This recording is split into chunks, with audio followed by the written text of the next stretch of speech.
This is from one of my first days spent by myself in Trikala without Mike. I needed to find some ways to stay busy while Mike was in school, so I just thought I'd walk through the city, and it was so refreshing, honestly, to just be in a place where I could walk from my apartment to the center in less than 20 minutes. So I did this almost every day that first week of living here. The first thing I wanted to explore was this clock tower in the old town part of Trikala. Now, Trikala is a very old city. It was founded around 3000 BC. I mean, all of Greece is old, but anyway, just look at this clock tower. I learned that it was erected by the Ottomans in the 17th century and then rebuilt in the late 1930s.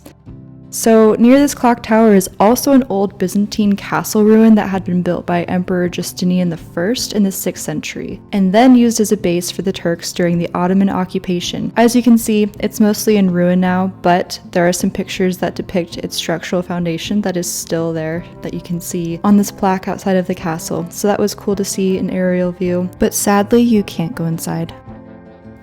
So Mike has this really amazing cohort, and we all quickly became pretty good friends. So we started hanging out as a group, going out to dinner, and those of us who had cars would take everyone on little adventures outside of Trikala. So one place we spent the afternoon and was called this ghost town called Rapoto, if I'm saying that right, that is known for having this crooked church that is slanted by 17 degrees. I had seen pictures of it before going, but it's hard to explain the feeling of it unless you've physically been there. I felt so lightheaded and nauseous inside, and so it was such a mind trip for me. So I was holding on to the walls the whole time while Mike tried doing handstands, and after that we visited this waterfall and did a quick cold plunge before going to this cute town that had the sweetest stray dogs, and finished our day eating at this restaurant that had the most amazing view of the valley. It's almost 6 a.m. Mike and I are going on a little double date with some friends to a place called Leftkada. I'm not really sure, but it's supposed to be like 4 hours away. So the only skincare I'm doing today is Vive Skin Dew because I didn't do any skincare last night. And then my La Roche-Posay sunscreen. So I'm hoping that this will give me any glow, anything. I look so dead right now. But I thought I'd talk a little bit right now, since I have some time, about how living in Trikala has been. And it's been probably almost 2 months now. Mike and I have started getting a little bit more settled in. We've been doing Brazilian Jiu-Jitsu in the evenings with a friend from his program who is a black belt, and he's been kind enough to open up the classes to any level. So I've been doing that with him, and it's been crazy. Almost here, babe. So anyway, more on that later. We gotta go.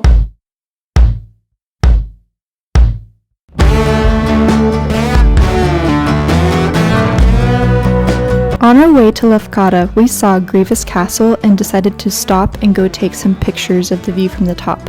A quick history on this castle is that it was built in 1806 by Ali Pasha as a base for an attack on the nearby islands, but those plans changed when the French occupied the Ionian Islands after signing a treaty with the Russians. Later, it was given to the Grievous family and is why it is now known as Grievous Castle. There was no entrance fee to go inside, and the walk up was still doable in my sandals, but still use caution when making the trek because the steps are in ruins. But look at the views. They were amazing.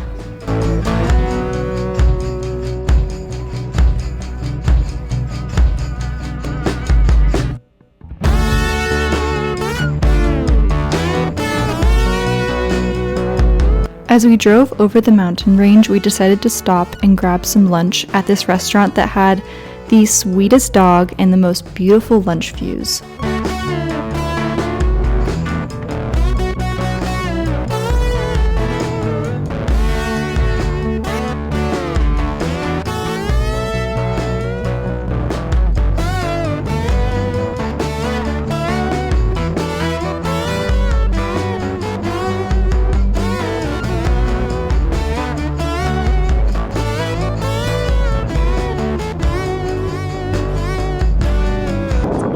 Right now, but I just cannot believe this water right now. But this is so crazy, and we just had the best restaurant experience. I just cannot believe this is here. Like I was telling Mike, like I feel like I'm looking at like a desktop picture. Like this isn't even that's such a weird thing to say. This isn't even real. Look at this water. Look at this water, okay?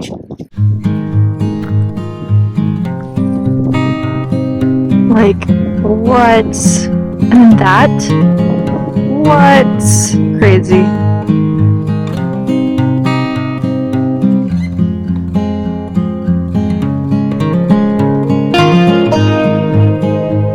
So our friend Alex had mentioned that he loved this place because of the mountain view right next to the water, and being from California, I had assumed it was similar in the sense that you can see the mountains in the distance while you're on the beach, so I was completely unprepared for the actual cliffside view with the water.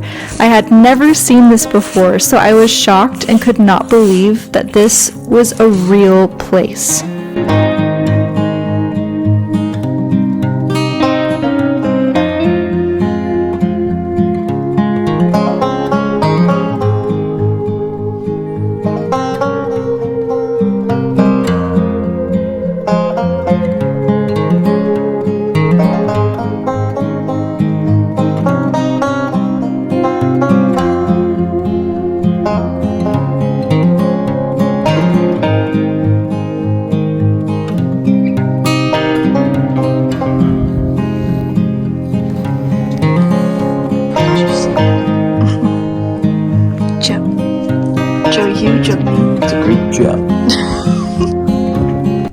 So we're here because it looks like we're on Mars. Kind of does actually. I mean, red. Red. Red, it's gotta be Mars.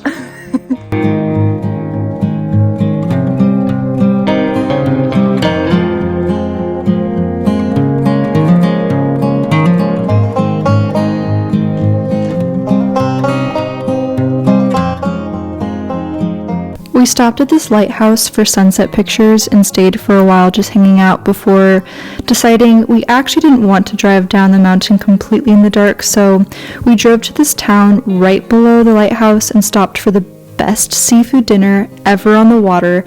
And I had broken my sunglasses, so I found some at one of these local tour shops on the street. And that concludes one of the best days we had in Greece. But this next adventure turned out to be the scariest one we had in Greece.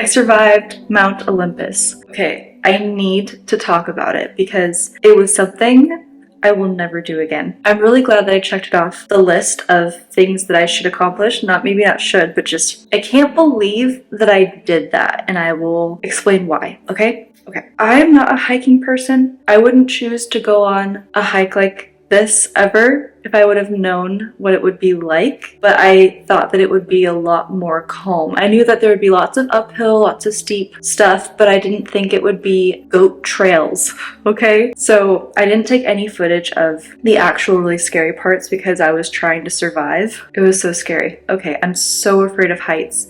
And like even when I'm driving in a car on mountain roads up high above cities, I cannot stand even looking at the side. It's just, I'm so afraid of heights. And so the only reason I went on this hiking trip was because it was on my anniversary day with Mike. And so I was like, well, I should go. I want to be with him on this day and I don't want him to miss the hike. I'll just go and hike. And so my main concern was that I didn't know what the huts would be like the refuge. I didn't know what that would be like. I was like kind of earlier this week starting to get cramps for like my monthly cycle, and so I was really concerned about that, and I was really concerned about how I would feel on the hike with that, and I just wasn't sure if it was going to even come.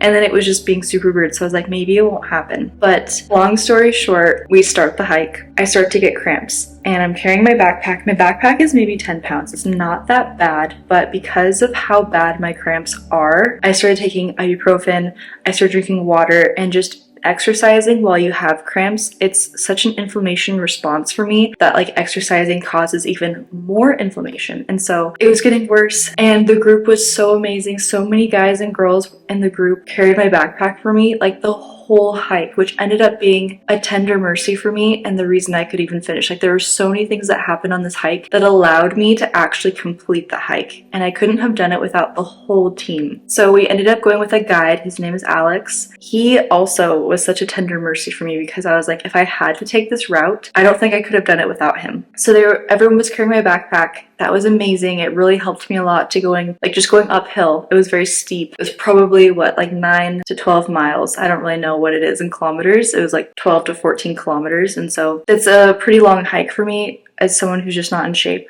But I was like, I can do it. So I did it. And we got to the top of this one peak. And I was looking around and I knew that we were going to take this hike in a loop. Like we weren't going to turn around and go back down the way we came. And so I'm looking at the top of this peak and I'm thinking, well, where are we going to go next to get to our refuge for the night? Like they said, it's even higher than this, but we're pretty high right now. I'm following them and it's very steep on either side. And then I see these tiny little like goat trail type rocks, like almost like stairs, but not stairs. It was a goat trail on the side of the mountain. Like picture Lord of the Rings where they're like walking along the side of this cliff. That was most of the scary parts of this hike. I was so scared.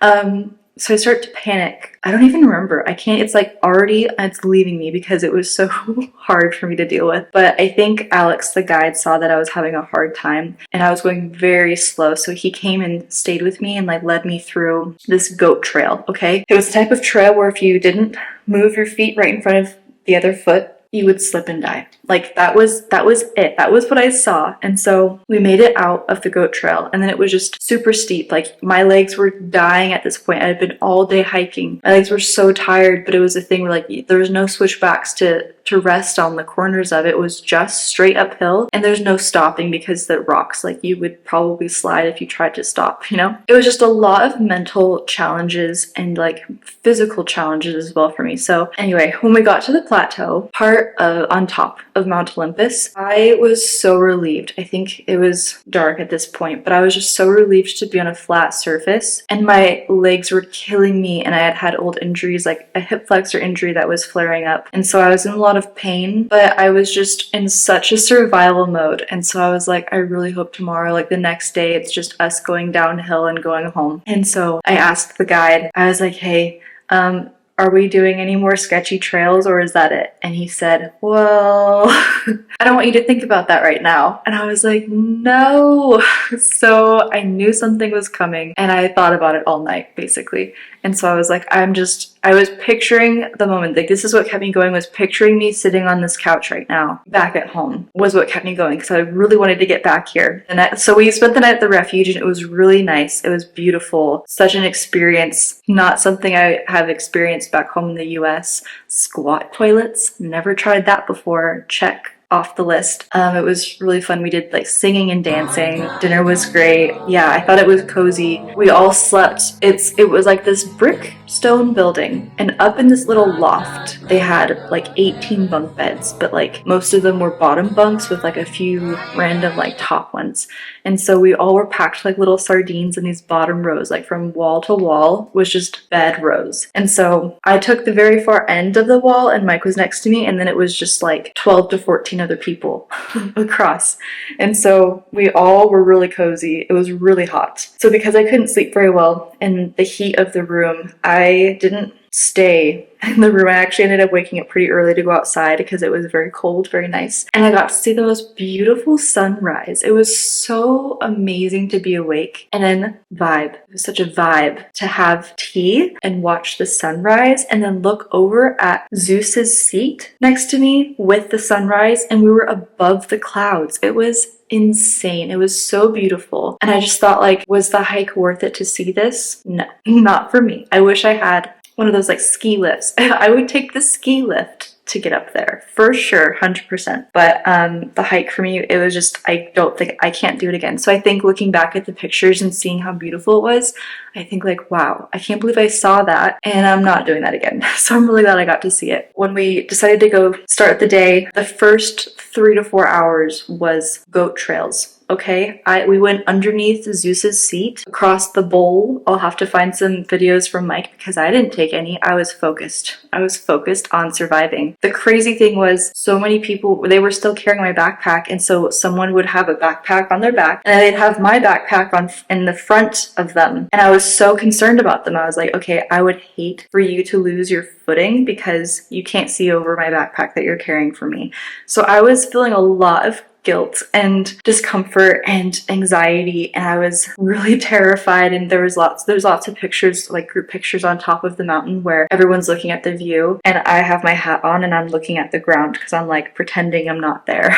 You know, I'm not where I am. I think I only had to seriously fight back a panic attack and tears one time though, which I'm really proud of because it was hours and hours of panicking inside. And so there's a picture, I should put it here. There's a picture where Mike is leaning over talking to me and he's trying to calm me down when we had gotten past this crazy point in the hike where this plaque had shown the names of people who had moving locations really quick. So under Zeus's throne there's this plaque that has all these names of these people who hiked the path and then died. So I was I was scared out of my mind when I heard that. After I had seen that plaque, we had stopped at this corner and that's when I started crying and people were like, are you okay? And I couldn't answer because if I answered, I'd start crying, like bawling. And I was like, if I start bawling, I won't be able to make it down we had hours to go still.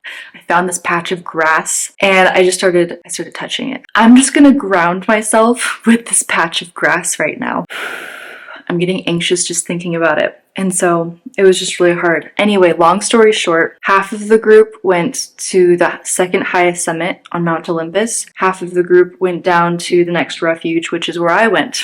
It felt so good to make it to that refuge. I can't explain how good that felt. To know that I had completed the hardest parts of the hike and all that was left was to go down the clean, manicured forest trail to our cars. That was an amazing feeling. I'm not gonna die today. That was the thought. And it was really comforting later to find out that a lot of people in the group were also scared. They just didn't show it. They thought the trail was also really sketchy. So that's just kind of a warning for people who are very scared of heights. We went, I don't know the exact route, Scoleus? I don't know how to say it. We went to Refuge C at the very top of the mountain. We did like a long loop. I don't know. There's so many trails and routes you can take there.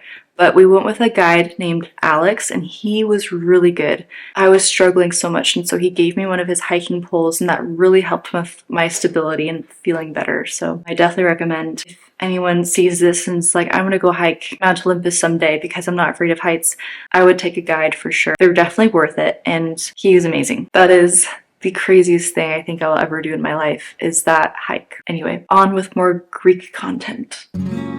So I'm just going to give a quick summary of some history of Meteora. It is a World Heritage Site near Trikala that hosts really complex Eastern Orthodox monasteries. Originally, 24 monasteries were built, but only 6 of them are active and open to visitors. The caves around Meteora were inhabited by hermit monks, and physical monasteries were then built onto the rock formations in the 1300s. Because it is a religious place, women have to cover their shoulders and wear a long skirt when going inside the monasteries. We were just doing a quick trip to look at the views, but we'll visit the site next year with Mike's classmates and actually go into the monasteries.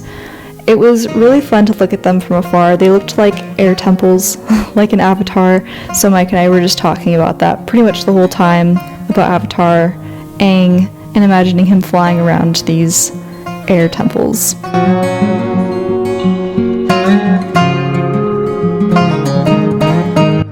Are we on a date right now? Yes. Joe, we're always on a date, even when we're sleeping. It's a sleeping date. What? Right now? No, I'm saying when we're sleeping, we're on a sleeping date.